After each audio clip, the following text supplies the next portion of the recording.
Si tu es passionné par le cinéma, tu es au bon endroit. Chaque semaine, je te propose des résumés de films captivants. Abonne-toi et n'oublie pas d'activer la cloche pour ne rien rater. Aujourd'hui, je vais vous parler du film Éternel sorti en 2021. Attention, spoiler! Le film suit un groupe d'immortels appelés les Éternels, créés pour protéger l'humanité contre les déviants. Après des milliers d'années de silence, ils découvrent une vérité choquante sur leur mission et le destin de la Terre. Partagés entre loyauté et rébellion, ils vont devoir décider si l'humanité mérite d'être sauvée ou si elle doit être sacrifiée. Un film épique qui explore des thèmes de loyauté, de sacrifice et de la nature même de l'existence. Restez avec moi pour découvrir les choix déchirants concernant ces héros immortels seront confrontés. 5000 ans avant Jésus-Christ, un vaisseau spatial atterrit sur Terre, commandé par des êtres d'une autre dimension appelés les Éternels. À ce moment-là, un père et son fils pêchent sur une plage jusqu'à ce qu'un monstre gigantesque apparaisse et les attaque. La créature, connue sous le nom de Déviant, dévore l'homme et se prépare à faire de même avec le garçon. Heureusement, il est arrêté par l'un des Éternels, Akari, qui vole vers lui et tire des rayons cosmiques de ses yeux. Peu après, deux autres déviants apparaissent pour attaquer le garçon et son village, mais devant eux, d'autres guerriers éternels apparaissent pour les arrêter. La speedster, Makari, utilise sa super vitesse pour déplacer tous les habitants en sécurité. Au même moment, son collègue, Kingo, tire des boules d'énergie de ses mains et pousse le monstre par-dessus une falaise. À proximité, un autre déviant court vers les habitants, mais est arrêté par Gilgamesh, qui crée des gants d'énergie cosmique et frappe le monstre. Il reçoit également l'aide de Tena, une éternelle capable d'utiliser cette même énergie pour créer des armes de mêlée. Elle frappe le déviant avec ses épées, puis les transforme en bouclier et en lance. Avec l'aide de Gilgamesh, elle escalade le monstre et lui transperce la tête, mettant fin au combat. Sur Terre, une fois dans les airs, le combat continue et Akari envoie ses éclairs sur le monstre. Finalement, le déviant commence à faiblir et les éternels saisissent l'occasion en lui assenant un puissant coup de poing qui l'envoie s'écraser en pleine mer. L'affrontement terminé, un vaisseau se matérialise dans les airs devant le village. De là, les derniers éternels du groupe apparaissent, Fasto, Druig, Sprit, le leader Ajak et Cersei. Ils établissent alors leur premier contact avec l'humanité et jurent de protéger la planète de la menace des déviants. Des millénaires plus tard, de nos jours, les éternels se sont séparés et vivent parmi les humains.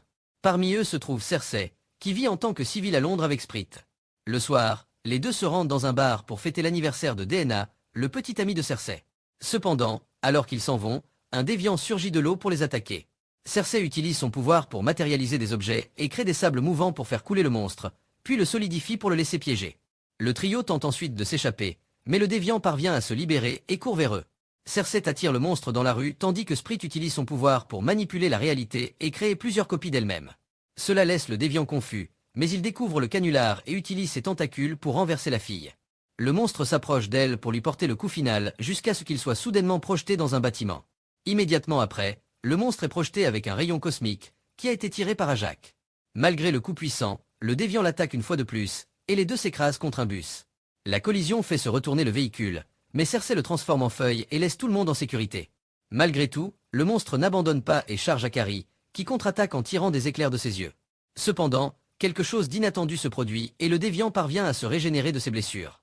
Malgré sa surprise, Ajak l'attaque à nouveau et jette le monstre dans l'eau, qui en profite pour s'enfuir. Quelques minutes plus tard, la police arrive sur les lieux de l'affrontement, mais Sprit utilise son pouvoir et rend tout le monde invisible pour qu'il puisse s'échapper. Après toute cette confusion, Dane et Cersei se retrouvent et elle leur explique la vérité sur les éternels. Elle poursuit en disant qu'ils ne peuvent pas interférer dans l'histoire humaine, et que c'est pourquoi ils n'ont pas pu participer à la bataille contre Thanos. Le couple se dit au revoir et Cersei retrouve Akari et Sprit dans leur appartement. Ils s'inquiètent du retour des déviants et décident de se réunir avec les autres pour les combattre. Cette rencontre leur rappelle l'année 575 avant JC. Lorsqu'ils vivaient dans l'ancienne Babylone, les éternels se battaient ensemble pour protéger la ville de 4 déviants qui tentaient de détruire ses environs. L'un des monstres, doté de tentacules ressemblant à des araignées, tente d'attaquer une fille jusqu'à ce qu'Ajak apparaisse pour la protéger. Makari pousse alors le déviant dans une maison et la fait s'effondrer sur le monstre. Aux portes de Babylone, Gilgamesh ordonne à tout le monde d'entrer et se place devant eux pour empêcher les monstres de passer. La créature, qui ressemble à un taureau féroce, charge l'Éternel et le jette au loin. Heureusement, Makari parvient à le sauver à temps, et les autres héros, Tena, Akari et Kingo, arrivent à son secours. Le combat est ardu, mais grâce à leur pouvoir combiné, le quintet parvient à vaincre le monstre. Après la bataille, le chef des Éternels, Ajak, rencontre son maître, un céleste nommé Arishem. Il la félicite pour son travail, mais lui dit qu'ils ne doivent pas s'attacher aux êtres humains ni interférer dans leur histoire, tout en restant fidèles aux ordres de leur maître. Les Éternels sont devenus de plus en plus proches des êtres humains. Ils ont appris leur langue, leurs coutumes et leur capacité à nouer des liens. Grâce à cela, Akari et Cersei sont devenus de plus en plus proches et se sont mariés plus tard.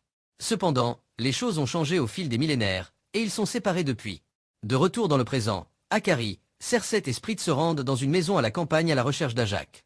Lorsqu'ils arrivent sur place, l'endroit semble inhabité, jusqu'à ce qu'au milieu du champ, les trois trouvent le corps de leur chef, éliminé. Soudain, une petite sphère d'énergie quitte le corps d'Ajak et entre dans Cersei, qui pendant un moment est capable de parler à Arishem. Le Céleste lui dit que leur approche, mais avant qu'elle ne puisse en savoir plus, Cersei retourne sur Terre. Après cet événement mystérieux, les trois hommes rentrent chez eux et se remémorent leurs moments avec Ajak, notamment le jour de leur séparation. Alors qu'ils vivaient dans l'Empire aztèque, une bataille entre humains a amené les Éternels à remettre en question leur mission. Druig veut utiliser sa capacité à contrôler l'esprit des humains et mettre fin au conflit, mais Tajak ne le permettra pas. Pour empirer les choses, Tena est possédée par une étrange énergie et son esprit perd le contrôle. Elle attaque ses propres amis et manque de peu de percer le corps de Cersei avec sa lance. Mais Makari l'emporte à grande vitesse. Malheureusement, alors qu'elle courait, Tena la poignarde, les faisant tous deux tomber au sol. La guerrière folle se prépare à achever Makari jusqu'à ce qu'Ajak apparaisse et attrape sa lance avec sa main. Le chef des Éternels utilise alors son pouvoir pour la ramener à la normale, mais Tena perd à nouveau le contrôle et la poignarde. Ajak utilise alors son pouvoir de guérison pour refermer la blessure. À ce moment, Gilgamesh apparaît et tente de ramener Tena à la raison tout en bloquant ses attaques avec ses bras. N'ayant pas d'autre choix, il la frappe avec sa force et la laisse inconsciente. Quelques heures plus tard, le groupe emmène Tena dans une pièce, et elle redevient enfin normale. Ajak lui dit qu'elle a une maladie incurable dans son esprit et que ce n'est qu'en effaçant sa mémoire qu'elle guérira. Druig est dégoûté par cette idée. Tena ne sera plus elle-même. Il ne supporte pas non plus le fait qu'il n'interfère pas dans la vie humaine, alors il décide de quitter le groupe. Après ce jour, ils se sont tous séparés, mais face à la menace des déviants, ils doivent s'unir à nouveau. De retour dans le présent, Cersei, Akari et Sprit se rendent à Bangkok à la recherche de Kingo. Il est devenu un acteur de cinéma célèbre et accueille ses amis avec joie, mais lorsqu'il apprend que son chef a péri, il décide de partir avec le groupe. Quelques heures plus tard, ils arrivent en Australie à la recherche de Gilgamesh et Tena. Cependant, lorsqu'ils arrivent sur place, la guerrière est encore très affectée par son état mental et tente d'attaquer le groupe.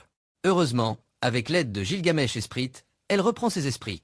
Ensuite, tout le monde se réunit pour un repas, mais Cersei est bouleversée par tout ce qui s'est passé et par dehors. Elle parvient à entrer en contact avec le Céleste et parle de ce qui est arrivé à Ajak. Lors du retour des déviants, Arishem révèle que tous ces événements sont le résultat du plan originel des Éternels. Selon le Céleste, Cersei et tous les autres ont été créés et envoyés sur différentes planètes pour empêcher les déviants d'éliminer la vie intelligente. De cette façon, la vie prolifère et permet la création d'un nouveau Céleste. Cependant, pour que cette entité naisse, les êtres vivants et la planète sont détruits. Après cela, les Célestes qui naissent créent de nouvelles galaxies, et le cycle continue.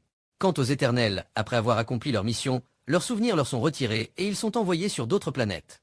En découvrant cela, Cersei revient bouleversée et dit à tout le monde que l'humanité et la planète sont menacées. Même s'ils sont réticents, le groupe décide de rechercher les derniers Éternels, Makari, Fasto et Druig, et de décider ensuite de la marche à suivre. Quelques heures plus tard, ils arrivent dans la forêt amazonienne et y trouvent une communauté paisible contrôlée par Druig. Lorsqu'ils découvrent la vérité, l'Éternel n'est ni satisfait ni disposé à aider ses amis. Plus tard, alors qu'ils réfléchissent à ce qu'ils doivent faire, Cersei et Akari parlent de leur mission mais aussi de ce qui a provoqué leur séparation. Alors qu'Akari s'apprête à dire la vérité, un déviant apparaît et le capture. Deux autres monstres apparaissent et sont sur le point d'attaquer Cersei, mais Kingo arrive sur les lieux et leur tire ses projectiles énergétiques. Cersei saisit l'occasion et emmène les villageois dans les abris. Pendant ce temps, Akari combat l'un d'eux dans les airs, mais les créatures sont plus coriaces que jamais. Le déviant parvient à faire tomber l'Éternel au sol, mais Gilgamesh semble l'aider. Il utilise ses coups de poing, renforcés par l'énergie cosmique, mais la créature se lève à chaque coup. Pour couronner le tout, Tena voit son partenaire se battre, ce qui provoque la manifestation de sa maladie, et elle combat Akari à proximité. Druig contrôle un groupe de personnes et les fait tirer avec leurs armes sur les déviants. Voyant cela, Cersei transforme un arbre en un gros tronc de métal et le pousse contre le monstre, qui se retrouve coincé dans une autre partie du camp. Kingo tire ses projectiles d'énergie, mais le déviant continue d'avancer. Il commence alors à concentrer une charge d'énergie élevée dans ses doigts, et Sprit apparaît pour l'aider. Tandis qu'elle distrait le monstre, Kingo parvient à rassembler suffisamment d'énergie. Il bondit alors vers le monstre et tire une puissante boule d'énergie qui détruit sa tête. Quelques minutes plus tard, Akari poursuit un déviant volant dans les airs, et grâce à son pouvoir, il parvient à couper l'une des ailes de la créature et à la faire tomber au sol. Ensuite, l'Éternel revient au camp et attrape un autre des monstres par la bouche avant qu'il ne puisse attaquer Druig. Akari tire le rayon de ses yeux dans le monstre et l'achève. Cependant, un autre déviant apparaît et attaque Sprit et Kingo. Akari tente de l'attaquer, mais le monstre parvient à l'esquiver et à repousser le héros. Immédiatement après, le monstre grimpe sur Akari et parvient à le coincer. À ce moment-là, Cersei matérialise une lance et transperce le monstre, qui saute avec elle vers une fontaine. À l'intérieur, le déviant tente de l'éliminer, mais soudain, Cersei pose ses mains sur son visage, et une explosion se produit. Après cela, elle sort de l'eau et se rend compte qu'elle a transformé le monstre en un grand arbre. Quelques instants plus tard, Gilgamesh continue de combattre un déviant, mais le monstre remarque que Téna se cache près des arbres. Il se met en tête de l'attaquer, et l'Éternel court la protéger. Malheureusement, le monstre l'attrape, utilise ses tentacules pour le transpercer, puis commence à aspirer son énergie vitale.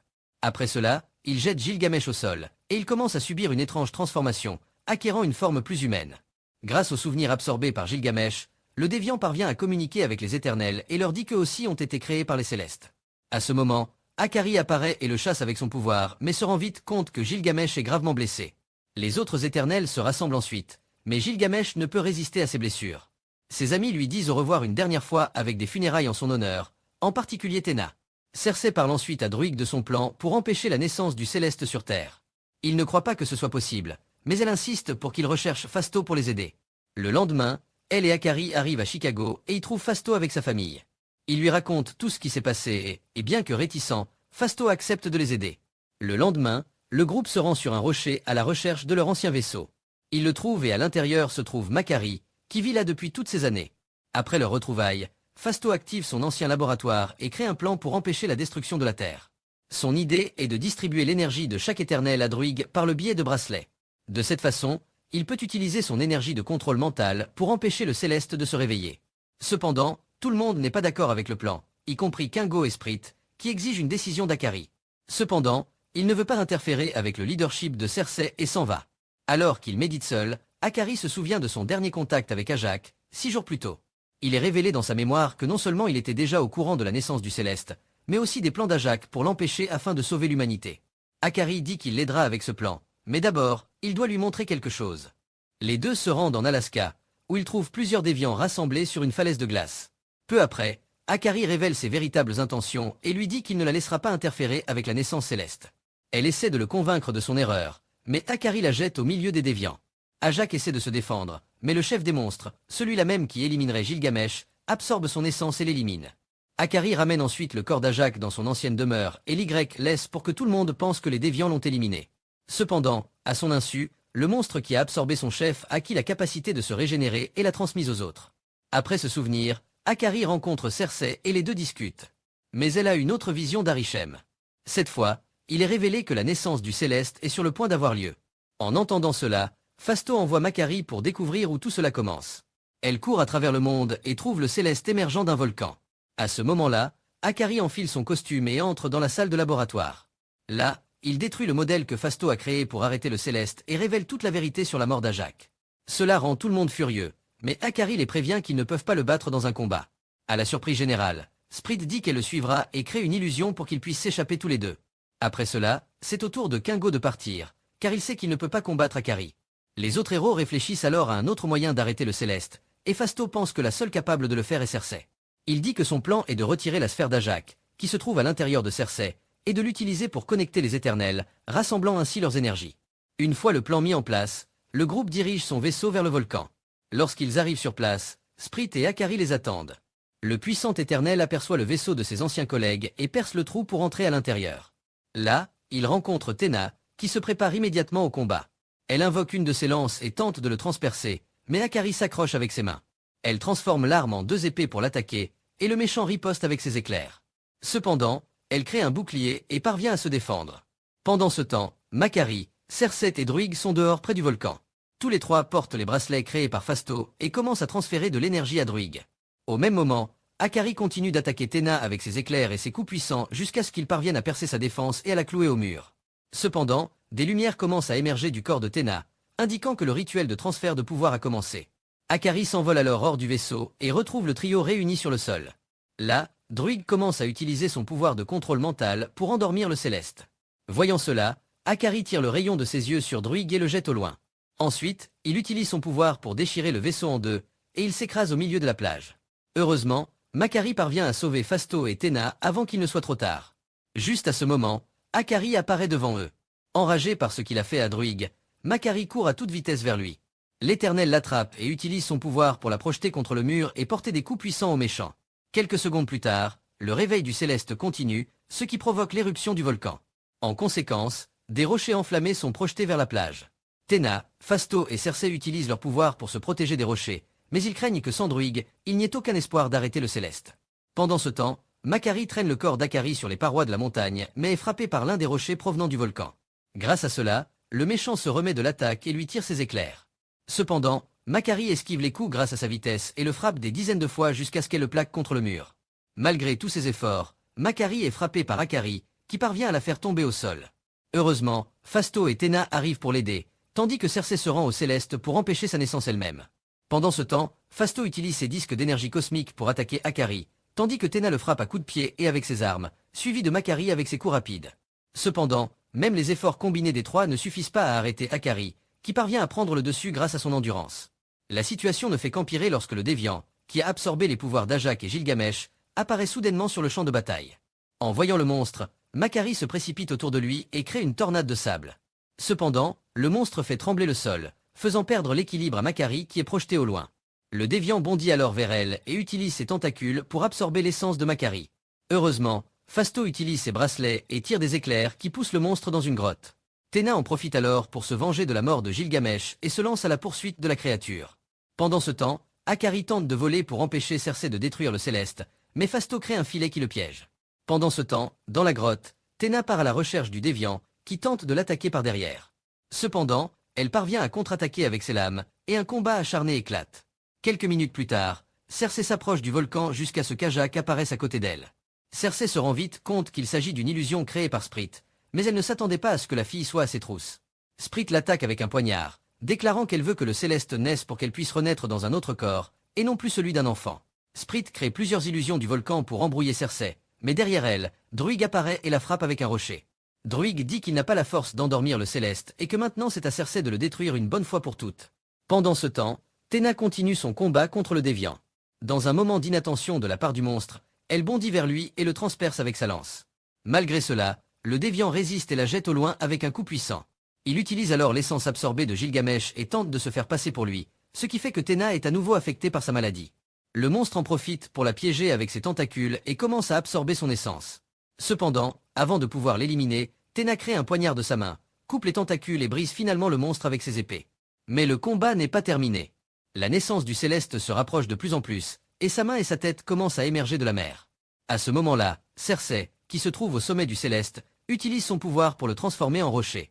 Pendant ce temps, Akari parvient à se libérer de sa prison et vole vers Cersei. Lorsqu'il arrive sur place, il se prépare à l'éliminer, mais des souvenirs passés de leur vie commune envahissent son esprit.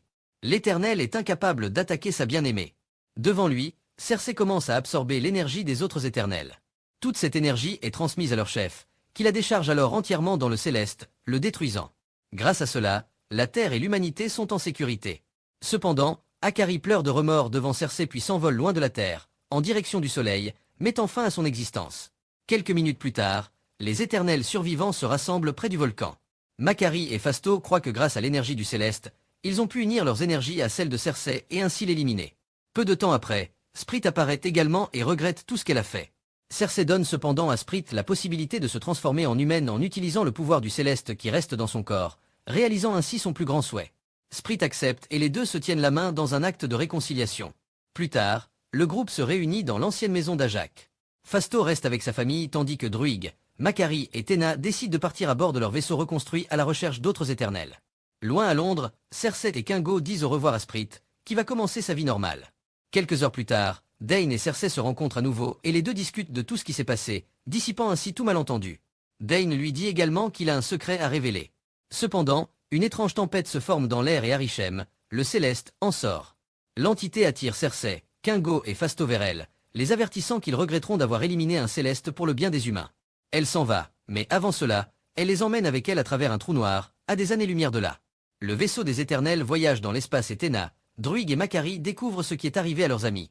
Ils décident de retourner sur Terre, mais soudain, un portail apparaît dans le couloir du vaisseau. Un troll nommé Pip émerge, suivi d'un autre individu nommé Eros, qui révèle qu'il est un Éternel. Il dit également qu'il les aidera à retrouver leurs amis, car il sait où Arishem les a emmenés. Pendant ce temps, Dane, qui s'apprêtait à révéler le secret de sa famille à Cersei, se trouve dans une pièce devant un coffret. Lorsqu'il l'ouvre, il découvre l'épée d'ébène, un héritage familial capable de transformer son porteur en légendaire chevalier noir. Dane hésite à la prendre, mais il veut utiliser ce pouvoir pour rechercher Cersei. Puis, Une voix inconnue lui demande s'il est vraiment prêt à s'approprier ce pouvoir. Qu'avez-vous pensé de ce film? Laissez vos impressions dans les commentaires ci-dessous. Si vous avez aimé la vidéo, n'oubliez pas d'aimer et de vous abonner pour plus de résumés de films. À la prochaine!